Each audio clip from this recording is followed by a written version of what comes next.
देखिए हर खबर यहीं पर। सब्सक्राइब कीजिए TV9 भारतवर्ष।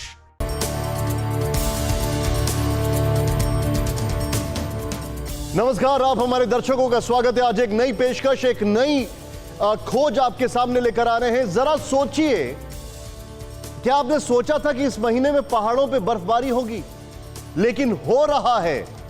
क्या आपने सोचा था कि दिल्ली के अंदर देश की राजधानी दिल्ली के अंदर एक महीने के अंदर 3 से 4 भूकंप के झटके आएंगे, लेकिन हो रहा है। क्या आपने सोचा था कि उत्तर प्रदेश में इतनी तेज तूफान आएगा कि कोई सोच भी नहीं सकता है, लेकिन हो रहा है। क्या आपने सोचा, और जरा ध्यान से सोचिएगा, क्या आपने सोचा कि इस तरीके से बारिश और ओले गिरेंगे इस मौसम में, लेकिन हो रहा है। और इस सब के पीछे सूरज का लॉकडाउन जिम्मेदार है। अब आप बोलेंगे ये कौन सा लॉकडाउन? इसीलिए आज आप 1 घंटा नॉनस्टॉप इस खास रिसर्च बेस्ड शो को देखें, जिसमें एस्ट्रोलॉजर्स होंगे, जिसमें साइंटिस्ट होंगे, स्पेस साइंटिस्ट, मेट्रोलॉजिकल डिपार्टमेंट के साइंटिस्ट, और वो साइंटिस्ट जो आपको बताएंगे कि पृथ्वी के गर्भ में क्या है। ये एक रिसर्च बेस्ड शो है। अगले 1 घंटे कहीं मत जाइए, क्योंकि आपको नहीं पता कि आने वाले समय में क्या कुछ होने वाला है। पिछले कुछ दिनों से दुनिया भर में प्रकृति में एक के बाद एक बदलाव होते दिख रहे हैं। कहीं भूकंप आ रहा है, कहीं तूफान, तो कहीं भारी बारिश। आखिर ऐसा हुआ कैसे? एकाएक बदलाव आए कैसे? ये ग्रहों का प्रभाव है या विज्ञान का प्रभाव? इस बीच सूर्य को लेकर नई रिसर्च सामने आई है, डराने वाली है, चौंकाने वाली है। मौसम में एकाएक बदलाव और सूर्य पर आई नई चौंकाने वाली रिसर्च पर बात करने के लिए हमारे साथ हर विधा के मेहमान मौजूद होंगे। लेकिन बड़ी खबर स्क्रीन पर आपके, सूरज को लेकर बड़ी खबर यह है, सूरज पर बहुत जल्द लॉकडाउन होने वाला है। लॉकडाउन से सूर्य के तेज में कमी आ जाएगी। सूरज पर होने वाले लॉकडाउन का पृथ्वी पर बड़ा असर होगा। सूरज पर बहुत जल्द लॉकडाउन आने वाला है, और आपको बता दें, लॉकडाउन से सूर्य के तेज पर काफी कमी आ जाएगी। बेहद हैरान करने वाली यह खबर हम आपको दिखाने जा रहे हैं। बिग स्क्रीन पर जाने से पहले, एक एक चीज समझाने से पहले, मैं आपको दिखाऊंगा हमारे साथ खास मेहमान कौन कौन से हैं आपकी स्क्रीन पर। सबसे पहले पंडित अजय बाम्बी, बल्कि डॉक्टर अजय बाम्बी इस वक्त हमारे साथ हैं, जो एस्ट्रोलॉजर हैं और काफी अच्छा ज्ञान रखते हैं। मेरे साथ हैं प्रोफेसर चंद्रमौली उपाध्याय BHU से। मेरे साथ हैं संजीव रंजन मिश्रा जी, ज्योतिष विज्ञान के अच्छे जानकार हैं।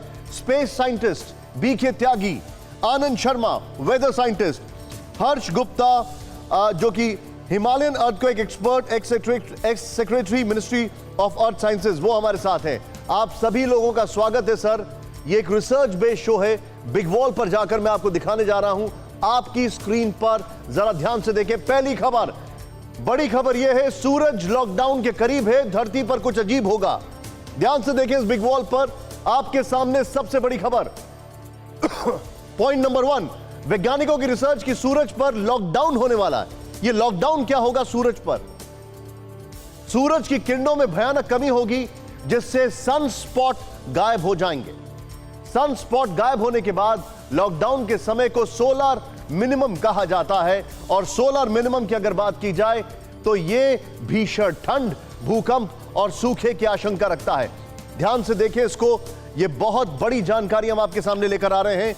और इसके बाद मैं चाहूंगा जरा फ्लैश करें, क्योंकि 1790 और 1830 में ऐसा हुआ था। उसके बाद पृथ्वी पर क्या क्या बदलाव आएंगे उसकी शुरुआत हो चुकी है। स्क्रीन पर फ्लैश करें देश की राजधानी दिल्ली का हाल। सूरज पर जो कुछ भी हो रहा है उसके मायने क्या हैं, यह बहुत बड़ा सवाल है। लेकिन यहां पर हम यह जानना चाहेंगे कि अब इसका इंपैक्ट क्या होगा। इंपैक्ट को समझने के लिए मैं आपको यहां पर दिखाऊंगा, ध्यान से देखें। 1 महीने के भीतर दिल्ली NCR में 4 बार भूकंप। क्या सृष्टि बदल रही है सूरज की वजह से? 15 मई, 10 मई, 14 अप्रैल और 13 अप्रैल को दिल्ली में भूकंप। दिल्ली में कई जगह, दिल्ली के आसपास, दिल्ली के अंदर एपिसेंटर था। 13 मई को देश के पूर्वी हिस्सों में भूकंप के झटके। यह हाल है, देख रहे हैं आप एकाएक। 18 अप्रैल को नेपाल, 2 मई को ग्रीस, 11 मई को इटली में भूकंप। भूकंप हमेशा आते रहते हैं, लेकिन इतनी तीव्रता से इतने सारे, ये अपने आप में है। अब आपके सामने दूसरा सवाल है, क्या सृष्टि अपना रूप बदल रही है? सीधे चलते हैं हमारे खास मेहमानों के पास और उनसे हम जानकारी लेंगे, क्योंकि यहां पर मेरा आप सभी दर्शकों से एक अनुरोध है, यह बहुत बड़ी रिसर्च है, आप इसको समझें, क्योंकि 1790 और 1830 के बीच में जब ऐसा ही कुछ हुआ था, उसको डाल्टन मिनिमम कहते हैं। उस दौरान आप जानते हैं क्या हुआ था? भूकंप के झटके, उस दौरान ज्वालामुखी फटे, सूखा हुआ और काफी नुकसान पहुंचा था सृष्टि को। सीधे हमारे खास मेहमानों के पास चलते हैं। मेरा पहला सवाल डॉक्टर अजय भांबी से है। सर, ये क्या हो रहा है? मैं आपसे ये जानना चाह रहा हूं, हमने किसी ने नहीं सोचा था कि दिल्ली के अंदर यह हाल हो जाएगा। हमको पता भी नहीं था, हमने कभी नहीं सोचा था कि पहाड़ों में बर्फ गिरने लगेगी, जो कि गिर रही है। ये हो क्या रहा है सर? इससे पहले मैं आपके प्रश्न का उत्तर दूं, मैं कुछ बैकग्राउंड बताना चाहता हूं। पिछली शताब्दी में लोकमान्य बाल गंगाधर तिलक ने काफ़ी काम किया था ज्योतिष के ऊपर, आकाश के ऊपर, कॉस्मोस के ऊपर। उनकी कुछ किताबें हैं, उसमें से एक का जिक्र है, वो ओरायन के नाम से है। और इस किताब में उन्होंने काफ़ी रिसर्च की थी, ग्रह नक्षत्रों की गणना की थी और स्पेस में जाना था, अंतरिक्ष में जाना था कि सप्तऋषि कहाँ हैं और उनका कब उदय होता है, कब अस्त होता है, ध्रुव तारा कहाँ है, साउथ में जो एक और साउथ स्टार है वो कब होता है। तो बड़ा अध्ययन के बाद वो एक नतीजे पे पहुँचे थे। उनका ऐसा कहना था कि भारत में ज्योतिष का जो विकास है वेदों के टाइम में हुआ या वेदों से पहले भी हुआ। यही कारण है कि वेदों में भी वैदिक ऋषि जो हैं ज्योतिष को नेत्र बोलते हैं। जब वो नेत्र बोलते हैं तो उसका मतलब ये होता है कि वो इतना सम्मान देते हैं। ये इस बात के लिए कहा। तो इसी के समय अब हम बात करते हैं सुमात्रा और सुमेरियन और बेबीलोनियन सभ्यताओं की। इन सारी सभ्यताओं में भी आज से 5000 साल पहले का अगर हम इतिहास देखें तो इन लोगों को भी काफ़ी आकाश के बारे में जानकारी थी। इसके बाद जो ग्रीक लोग थे, उसमें आर्किमिडीज हैं और बहुत सारे लोग हैं, उन लोगों ने काफ़ी काम किया और उनका काफ़ी अध्ययन था। वो आकाश के बारे में बहुत सारी बातें जानते थे। जी। उनका जो अध्ययन है, हमारा जो अध्ययन है, उसमें बहुत सारी चीज़ें हमको मिलती जुलती हैं। आदान प्रदान हो सकता है, सभ्यताओं का होता रहता है, लोग आते होंगे जाते होंगे, ये सारी अलग बात है। तो हमारी जो गणना है, हमारी गणना एक तो गणना है, हम मान के चलते हैं कि हमारा जो कलयुग है वो 4,32,000 साल का है। और दूसरी गणना के हिसाब से जो सूर्य का जो मूवमेंट है और अर्थ के से मूवमेंट है सिर्फ 24,000 साल का है।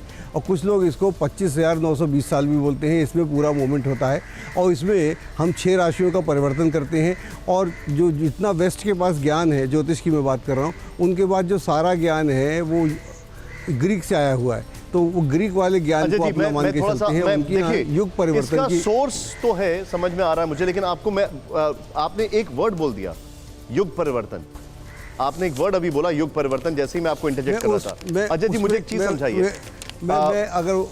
मुझे एक चीज आपसे जानना है कि जो सूर्य पे अभी हो रहा है, पहले तो ये लॉकडाउन है क्या सूर्य का, और इसका भारत पर और पूरी सृष्टि पर क्या इम्पैक्ट पड़ रहा है?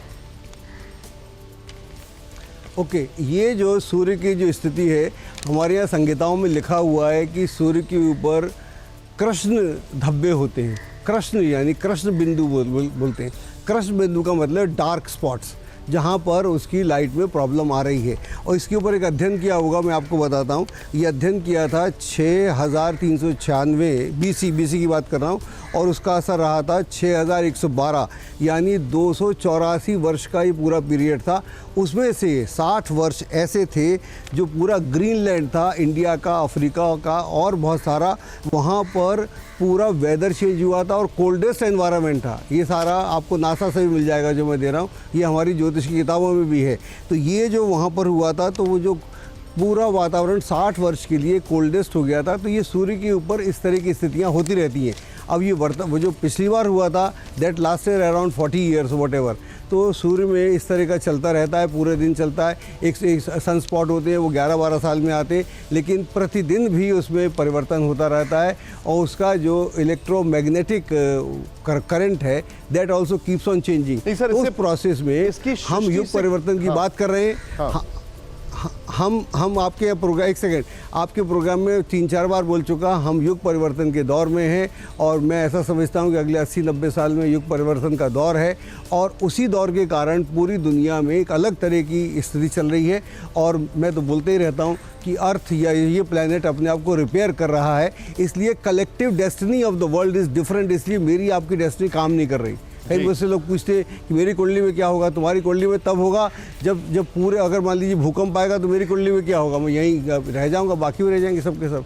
तो collective destiny of the world is going through a radical change, that is why many things are happening. और हमारा पूरा जो सोर्स है, ज्योतिष का आधार है, वो सूर्य है, और सूर्य पे जो भी परिवर्तन होगा, आपने यहाँ पर ये बोला कि युग परिवर्तन हो रहा है, बेखबर नहीं रह सकते। मैं इस चीज को थोड़ा आगे आपसे स्ट्रेच करूंगा, लेकिन तुरंत हमारे पास जो साइंटिस्ट मौजूद है मैं उनके पास चलूंगा और उन साइंटिस्ट से मैं जानने की कोशिश करूंगा। मैं चाहूंगा फुल स्क्रीन पर सभी गेस्ट को हमारे दिखाया जाए।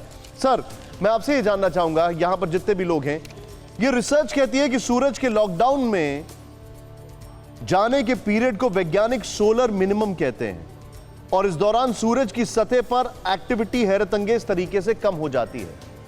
हर्ष गुप्ता जी हमारे साथ हैं। हर्ष जी, जब लास्ट टाइम ऐसा हुआ था 1815 और 2000 के बीच में, तो जो 1790 और 1830 के बीच में, तो मेजर चेंजेस सृष्टि में आए थे। आपका इस पर क्या टेक है सर? देखिए, सन स्पॉट्स आते हैं जाते रहते हैं, और एक सोलर मिनिमा होता है। और सोलर मिनिमा जो था वो लास्ट सोलर मिनिमा 690 एडी में हुआ है। उससे पहले 360 बीसी में हुआ था, उससे पहले 770 बीसी में हुआ था। तो सोलर चेंजेस होते रहते हैं, और इसकी सोलर की एक 11 साल की साइकिल होती है, और उसमें एक्टिविटी कम ज़्यादा होती रहती है। तो ये जो आप आजकल हम देख रहे हैं, तो आजकल हम सोलर मिनिमा के आसपास हैं, और ये आपने ठीक कहा कि सन स्पॉट्स बिल्कुल गायब हो गए हैं। तो ये सोलर एक्टिविटी का मिनिमा ये पहली बार नहीं हुआ है, ये बार बार होता रहता है। लेकिन हम जो हैं, अगर उनको जो इस पृथ्वी पर हो रहा है, जैसे भूकंप के बारे में आप कह रहे हैं, तो भूकंप के बारे में हमको ये समझना चाहिए कि भूकंप कहाँ होते हैं और क्यों होते हैं। इस पर काफ़ी शोध हो चुका है। ये बिल्कुल अच्छी तरह से एस्टैब्लिश हो चुका है कि हमारी पूरी धरती जो है वो 7 मेजर प्लेट्स में विभाजित है। ये प्लेट्स एक दूसरे के साथ घिसटती हैं और चलती हैं, और जिसकी वजह से जब स्ट्रेन एक्युमुलेट हो जाता है, जब स्ट्रेन जो है वो रॉक्स की स्ट्रेंथ से एक्सीड कर जाता है, तो भूकंप होते हैं। इस भूकंप होने के 2 मेन बेल्ट्स हैं। एक तो सर्कम पैसिफिक बेल्ट है, जो कि प्रशांत महासागर के किनारे जितनी भी देश हैं उनमें चालू होती है। मतलब ये आप देखिए कि साउथ अमेरिका से चल के साउथ अमेरिका का पैसिफिक कोस्ट, उसके बाद नॉर्थ अमेरिका का पैसिफिक कोस्ट, एलिशियन आइलैंड्स, इसके बाद जापान वगैरह होती हुई जावा सुमात्रा तक आती है। और दूसरी बेल्ट है, इस बेल्ट में दुनिया के 70% भूकंपों की जो ऊर्जा है इससे निकलती है। दूसरी बेल्ट है द एल्पाइड बेल्ट, जो जावा सुमात्रा से चालू होती है और अंडमान निकोबार होती हुई भारत के उत्तर से निकलकर मिडिल ईस्ट में जाकर यूरोप में जाकर खत्म होती है। इसमें 20% भूकंप की क्षमता इसमें रहती है। इसके अलावा जो बाकी भूकंप हैं वो प्लेट के इंटीरियर्स में आते रहते हैं। तो प्लेट टेक्टोनिक्स हाइपोथेसिस से ये ज्ञात हुआ है कि भूकंप होने की क्यों भूकंप होते हैं, और कौन कौन से एरियाज हैं जहाँ पर कि स्ट्रेन एक्युमुलेट हो चुका है और भविष्य में भूकंप होंगे।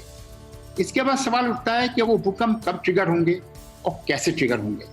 तो इसके बारे में मैंने थोड़ा सा, आपने जब मेरे से बात की तो मैंने देखा, तो जो हमारे थोड़ा सा ये आवश्यक होगा कि हम भूकंप के बारे में थोड़ा कुछ और जानें। सर, मैं आपसे एक चीज जानना चाह रहा हूं। मुझे एक चीज बताइए, अभी जो हम सृष्टि पर देख रहे हैं, क्या उसका इंपैक्ट, अभी जो हम सृष्टि पर देख रहे हैं, ये जो तस्वीरें हैं, ये देखें आप ऊपर जो आपकी स्क्रीन पर चल रही हैं, ये दिल्ली में जो भूकंप के झटके महसूस किए गए थे उसकी, मैं चाहूंगा जरा दिल्ली वाले ग्राफिक्स ऊपर प्ले किया जाए। अभी जो हम सृष्टि में देख रहे हैं, क्या वो सूरज से रिलेटेड है कि नहीं है? नहीं, बिल्कुल नहीं। क्योंकि जो भूकंप का, जब हम भूकंप का बिना मैग्नीट्यूड कर दिए उसकी बात करते हैं, तो वो उसमें बहुत महत्व मैं नहीं दे सकता। ऐसा है कि भूकंप का एक माप होता है कितनी एनर्जी निकल रही है, और आप मोटे तरफ से ये समझिए कि एक 6 मैग्नीट्यूड का भूकंप जो होता है उसकी एनर्जी हिरोशिमा काइंड का जो एटम बम होता है उस जैसी होती है। सर, लेकिन एक चीज मैं जानना चाहूंगा, मैं आपको एक एग्जाम्पल कोट कर रहा हूं, और मैं एग्जाम्पल में टोनी फिलिप्स नामक साइंटिस्ट का नाम दे रहा हूं, आपको बता रहा हूं। उनका यह कहना था 1790 और 1830 के बीच में जो डाल्टन मिनिमम आया, उस दरमियान 2 डिग्री सेल्सियस तापमान जो था वो बढ़ गया 20 वर्षों में, और ऐसे में बहुत सारे चेंजेस देखे गए। इसकी वजह से दुनिया के सामने संकट पैदा हो गया। दूसरा सबसे बड़ा ज्वालामुखी फटा इंडोनेशिया में, 71,000 लोगों की मौत हुई, बहुत जबरदस्त गर्मी पड़ी, काफी सारे चेंजेस देखे गए। और उनका यह भी कहना था कि कई जगह बड़ी ठंड भी पड़ी, फसलों को नुकसान हुआ। क्या कहेंगे आप इस पर? देखिए, ज्वालामुखी का फटना, भूकंप आना, ये सब इंटरनल प्रोसेसेस हैं जिसमें कि हमारी प्लेट सारी इन्वॉल्व हैं।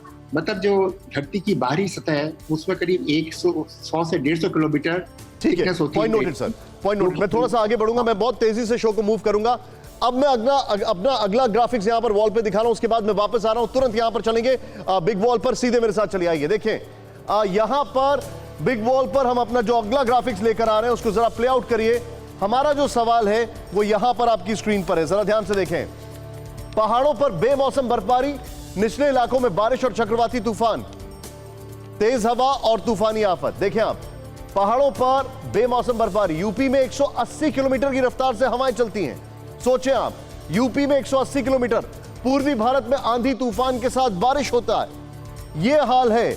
और जो हम सवाल पूछ रहे हैं, दिल्ली एनसीआर में आंधी तूफान के साथ दिन में अंधेरा आ जाता है। मौसम का मिजाज इतनी तेजी से क्यों बदल रहा है? बेमौसम बारिश और तूफान की वजह क्या है? मौसम का मिजाज इतनी तेजी से क्यों बदल रहा है? बेमौसम बारिश और तूफान की वजह क्या है? सीधे चलते हैं हमारे खास मेहमानों के पास। अब मेरे साथ प्रोफेसर चंद्रमौली उपाध्याय हैं, मेरे साथ आनंद शर्मा जी हैं, बी के त्यागी जी हमारे साथ फोन पर जुड़े हुए हैं, अभी वो भी लाइव जुड़ने वाले हैं, संजीव रंजन मिश्रा जी हैं। प्रोफेसर चंद्रमौली उपाध्याय जी, सर मैं आपसे इस चीज समझना चाहूंगा, क्या भारत, क्या सृष्टि ये रिएक्ट कर रही है सूर्य पर जो लॉकडाउन हो रहा है उसको लेकर, और उसकी वजह से हम ये चीजें देख रहे हैं? और इसमें ग्रह नक्षत्र का रोल क्या है? ईशान जी नमस्कार। नमस्कार। मैं ये बताना चाहता हूँ कि अभी हमारे एक वैज्ञानिक ये बता रहे थे कि सूर्य का इस पर कोई प्रभाव नहीं। मैं भी यही मानता हूँ कि सूर्य का इस पर कोई भी प्रभाव नहीं है। पृथ्वी में तरह तरह की प्राकृतिक उत्पात होते रहते हैं। कई बार आपने देखा है कि सितंबर मास में भी, अक्टूबर मास में भी कई जगहों पर बारिश होती है, वृष्टि होती है।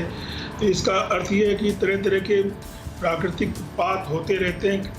अभी कुछ ही वर्ष पहले आंध्र प्रदेश में 200 किलोमीटर रफ्तार से आंधी आई थी, तूफान आया था। तो ये प्राकृतिक उत्पात पृथ्वी पे होते रहते हैं। संयोग है कि इस समय कोरोना का जो प्रकोप है, उसी प्रकोप के अंतर्गत ये सब चीज़ें भी हो रही हैं। तो हम लोगों के मन में बहुत सारी दुश्चिंताएं आ रही हैं। पर सूर्य का प्रभाव कहीं से भी इस प्रकार का नहीं होता है। सूर्य हमेशा जो है अब न अस्त होता है न उदय होता है। ये हमारे सापेक्ष दृष्टि से हम उसको अपने अलग तरह से विचार कर लेते हैं, परंतु सूर्य अपनी स्थान पर हमेशा चमकता रहता है। और उसका प्रभाव, ये जो बीच बीच में ब्लैक स्पॉट्स जो आते हैं, वो प्रकृति है सूर्य की, और वो ऐसा होता रहता है। परंतु उसका हमारे पृथ्वी पे कोई ऐसा प्रभाव हो रहा है, मैं ऐसा नहीं मानता हूँ। मुख्य रूप से हमारे यहाँ जो खगोल शास्त्री हैं जो विदेश में, उनकी ऑब्जर्वेटरी जो है उसमें वो बहुत सारी चीज़ें देखते हैं, उनका अपनी गणना है।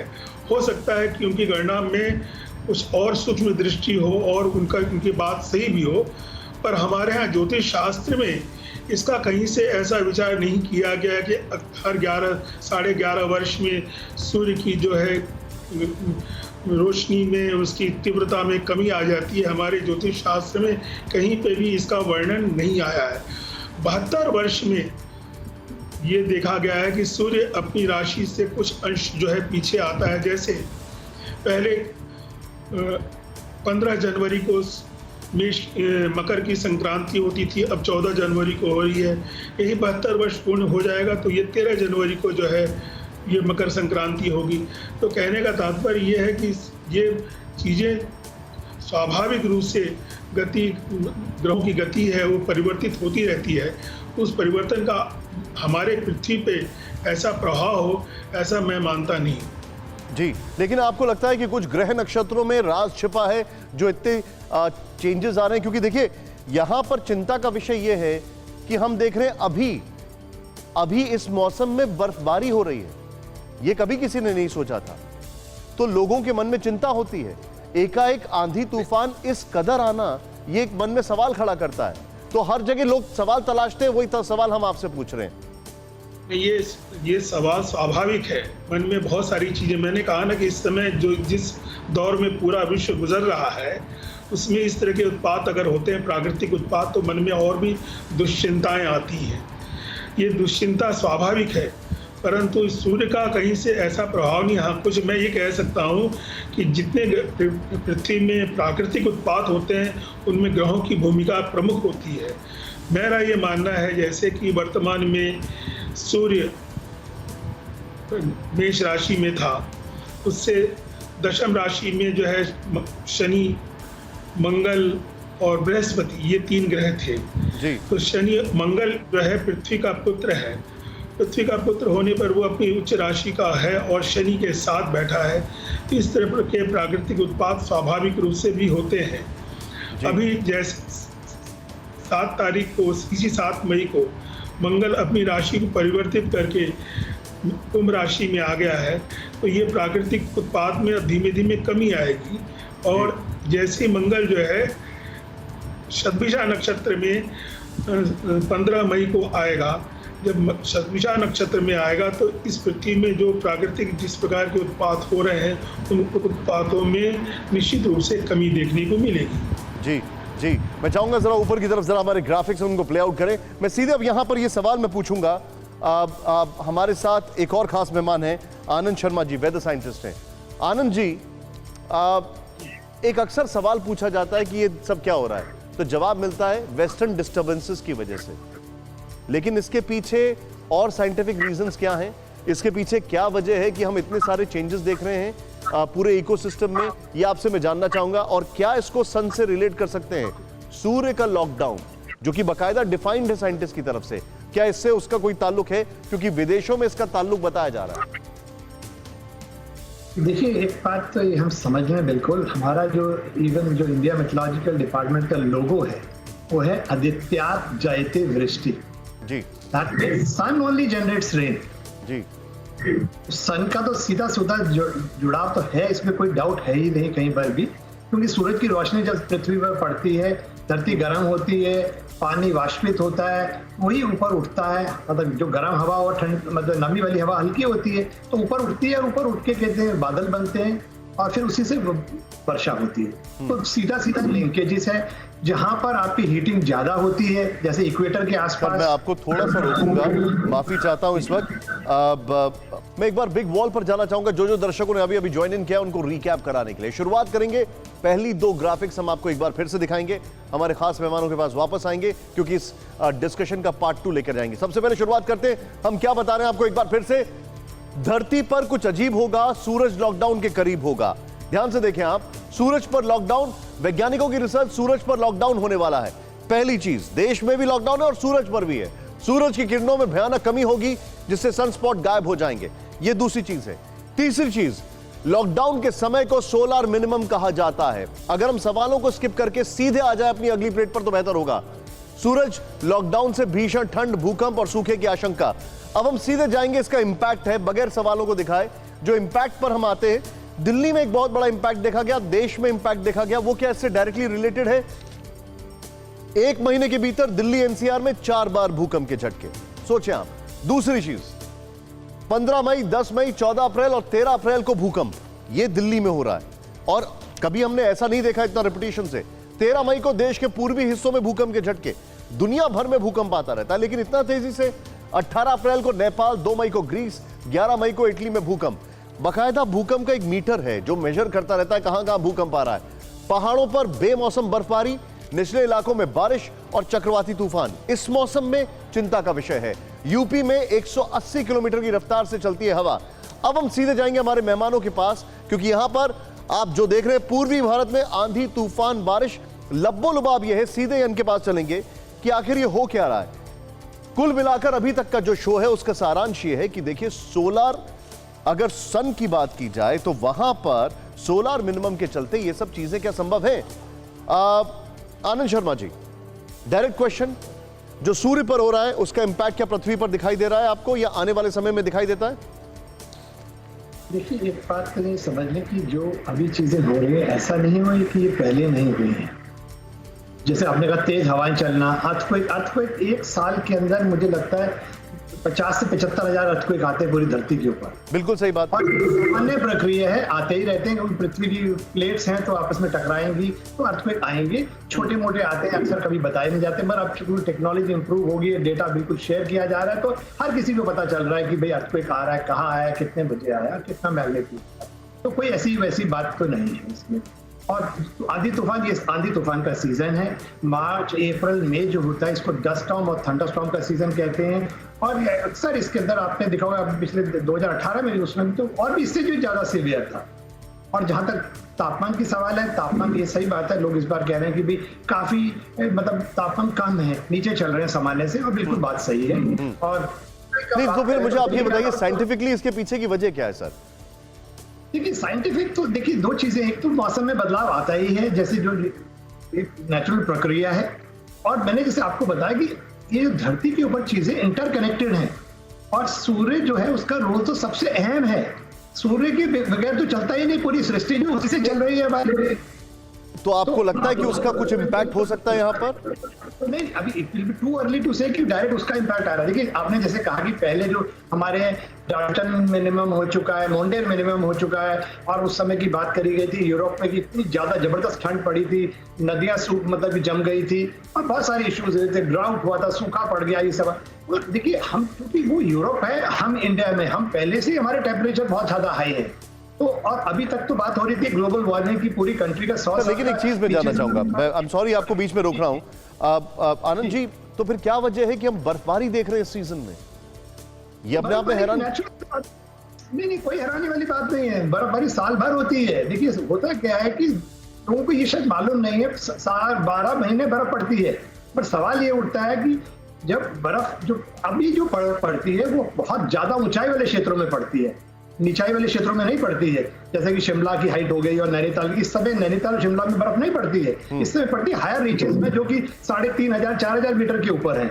और जो नीचे जो ओला होता है, लोग उसको भी बर्फबारी कहते हैं, वो तो एक गर्मियों में ही पड़ता है, ओला, जो ओलावृष्टि होती है। तो ये समझ मुझे जहां तक याद है इस सीजन में मुझे याद है लोग निकलते थे लेह लद्दाख वगैरह निकलते थे, और जानकारी ये आ रही है कि रोहतांग में 5 सेंटीमीटर बर्फबारी हुई, और कई जगह ऐसी चीजें आई हैं। खैर ठीक है, पॉइंट नोटेड, आपने जो पॉइंट रखा है ठीक है, I respect that point of view. Sanjeev Ranjan Mishra ji, जिनसे मेरी बात हुई थी इस शो से पहले, उन्होंने मुझे बताया था, और उनकी अपने इस पे एक एनालिसिस है। सर मैं आपसे जानना चाहूंगा, पहला तो जो अभी हम चेंजेस देख रहे हैं, इस चेंजेस के पीछे कोई एस्ट्रोलॉजिकल रीजन है? नंबर 1। नंबर 2, जो हम चेंजेस देख रहे हैं इसके पीछे क्या डायरेक्ट सन से कोई कोरिलेशन है? यह भी मैं जानना चाहूंगा। संजीव रंजन मिश्रा जी, ये आपसे सवाल है, उसके बाद में डॉक्टर अजय बाम्बी जी के पास आऊंगा। देखिए हमारे धर्म ग्रंथों में सूर्य पर होने वाले जो परिवर्तन होते हैं, जो स्पॉट देखे जाते हैं, इसके संदर्भ में विस्तृत जानकारियां हैं। ब्राह्म अय्यर ने आज से 2000 साल पहले ये लिखा है कि सन स्पॉट जिस ढंग के होते हैं उस हिसाब से पृथ्वी पर क्लाइमेटिक परिवर्तन होता है। उनका एक श्लोक है, फेमस श्लोक है, दंडे नरेंद्र मृत्यु व्याधि भय सयात कबंध संस्थाने दुर्भिक्ष किलिके अर्कस थे।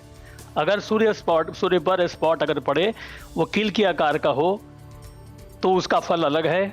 अगर उसमें अगर कोई किसी भी तरह का कोई स्पॉट नहीं देखा जाए, तो उसका फल है व्याधि, भयंकर व्याधि है। ये इन्होंने लिखा है 2000 साल पहले, आज के पहले की बात नहीं है, 2000 साल पहले मेंशन है, बाद में ब्राह्मीर ने इसको कोट किया है जी। और इसी आधार पर वेस्टर्न एस्ट्रोनॉमिस्ट लोगों ने काफ़ी काम किए थे।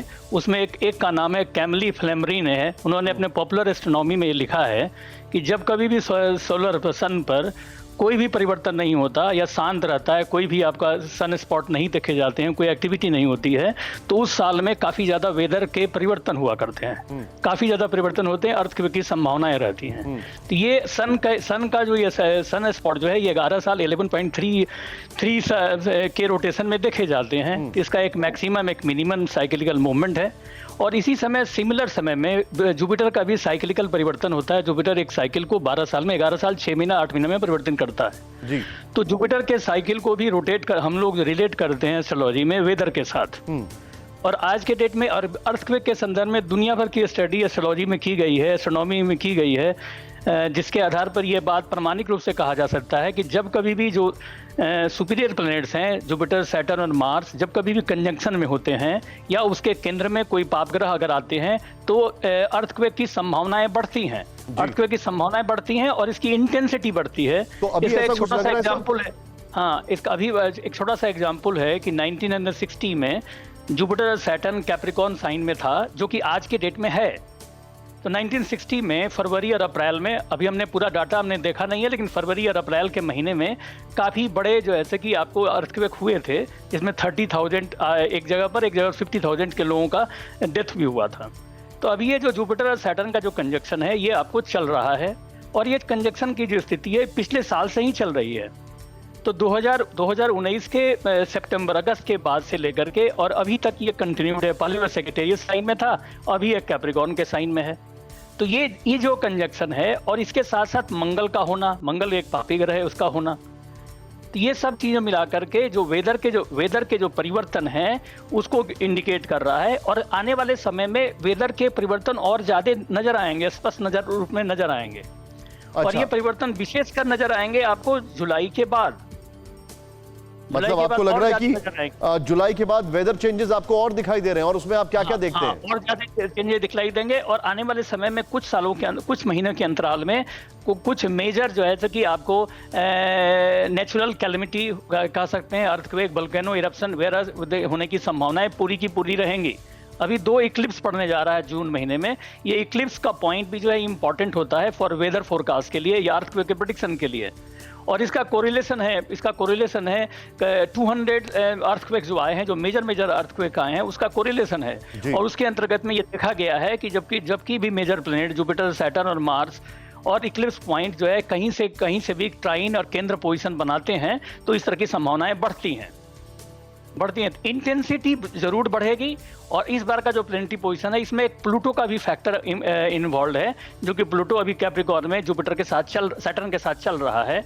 और अभी 4 प्लैनेट जो है रिट्रोग्रेशन में जाएंगे, अभी चल रहे हैं और जाएंगे। तो ये सारा का सारा जो है एबनॉर्मेलिटी है। और ब्राह्मण क्लियर कट लिखते हैं, जब भी कोई ग्रह अतिचारी हो या वक्र गति को प्राप्त करे या अति वक्री हो, तो उस अवस्था में बहुत ज्यादा वेदर के परिवर्तन होते हैं, दुर्भिक्ष की संभावनाएं होती हैं, भूकंप आदि की संभावनाएं रहती हैं। जी। उन्होंने क्लियर कट लिखा है जब कभी भी कंजक्शन होता है जुपिटर सैटर्न का, और हर एक ये कंजक्शन हमेशा 90 तो फिर आपको क्या टाइम लगता है, ये आप क्या क्या चेंजेस देखते हैं और कब से देखते हैं और ज्यादा चेंजेस? ये चेंजेस का पीरियड पिछले साल सितंबर से चल रहा है, और ये सितंबर 2020 तक चलेगा। इसमें मेजर 2020 तक। और इसमें क्या क्या आप देखते हैं होता हुआ?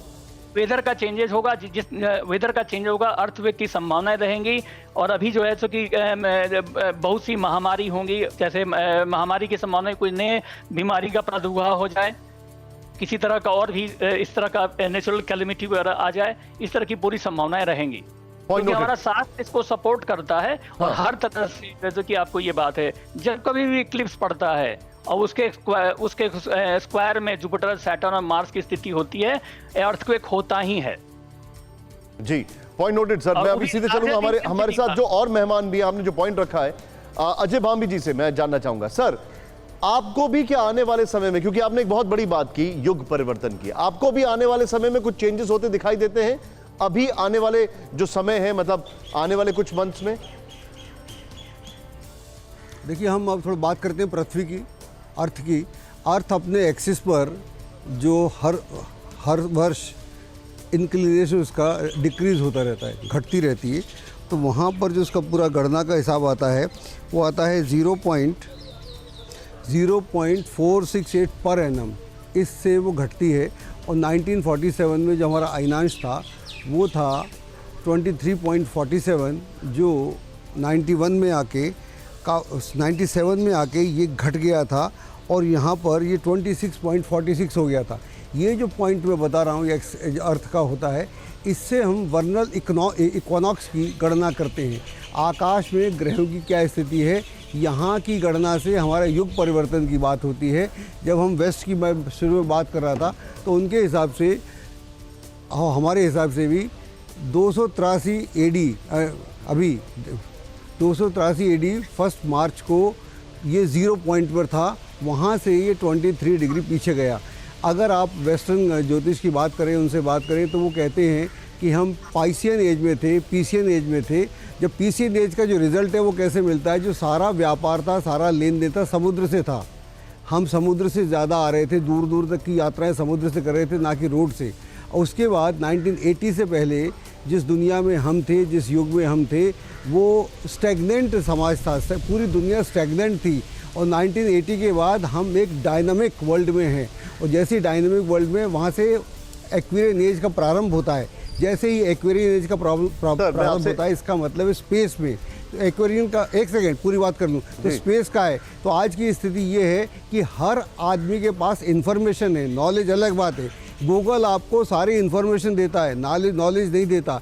तो अब हम एक अलग युग में हैं। जब हम इस तरह के युग में होते हैं, इस तरह के परिवर्तन होते हैं, तो नेचुरली ही हमारे वातावरण में, क्योंकि हमारा जो सोलर सिस्टम है वो हमारा आधार है, हर तरीके का आधार है हमारा। अभी कोई साहब बोल रहे थे कि सनस्पॉट नहीं होते, दूसरे साहब ने बोला सनस्पॉट होते हैं। इसका तो हमको किसी पेड़ का बक्कल खोल के देखिए, आपको मिल जाएगा कितने हुए थे। आज से 7000 साल पहले का मिल जाएगा कि कितने हुए थे, 700 साल पहले का मिल जाएगा, क्योंकि 11 साल का पीरियड के वो मिल जाता है कब कब हुए थे। तो उसका हमको पूरे इंडिकेशन पृथ्वी पे मिलते हैं, इस प्लेनेट पे मिलते हैं। तो जब इस तरह की घटनाएं होती हैं, मैंने आपसे बोला कि 285 साल का एक पैटर्न है, उसमें से 60 साल का जो आज से 6 सेंचुरी पहले हुआ था।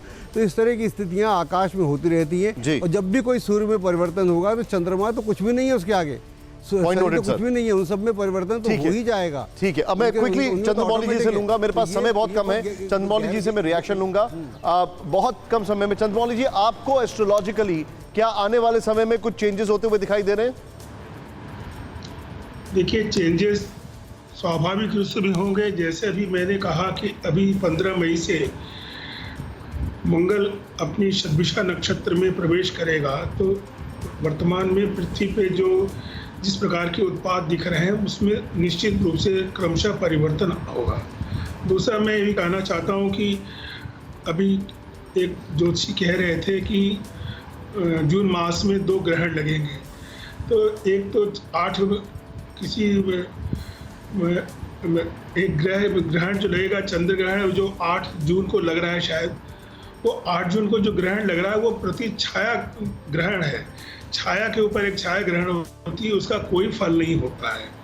तो मेरा ये मानना है कि कुछ चीज़ों को, हर चीज़ों को इतना नेगेटिव बोल करके बता दिया जाए कि आदमी जो है जीना दूभर हो जाए, ऐसा नहीं होना चाहिए। बहुत सारी प्राकृतिक उत्पाद होते रहते हैं और प्रकृति उसको ठीक भी कर देती है। ठीक है, बहुत सारी माफी चाहूंगा सर, आपको मैं रोक रहा हूं क्योंकि इस वक्त एक बड़ी खबर आ रही है। लेकिन आप सभी लोगों का बहुत बहुत शुक्रिया। 2 चीजें कंक्लूजन में है। पहला, जो सन पे चेंजेस होंगे उसका कुछ फर्क पड़ेगा, लेकिन वैसे भी कई सारे चेंजेस होते हुए दिखाई दे रहे हैं आने वाले समय में, तो आप उसके लिए तैयार हो जाएं। आप सभी लोगों का बहुत बहुत शुक्रिया।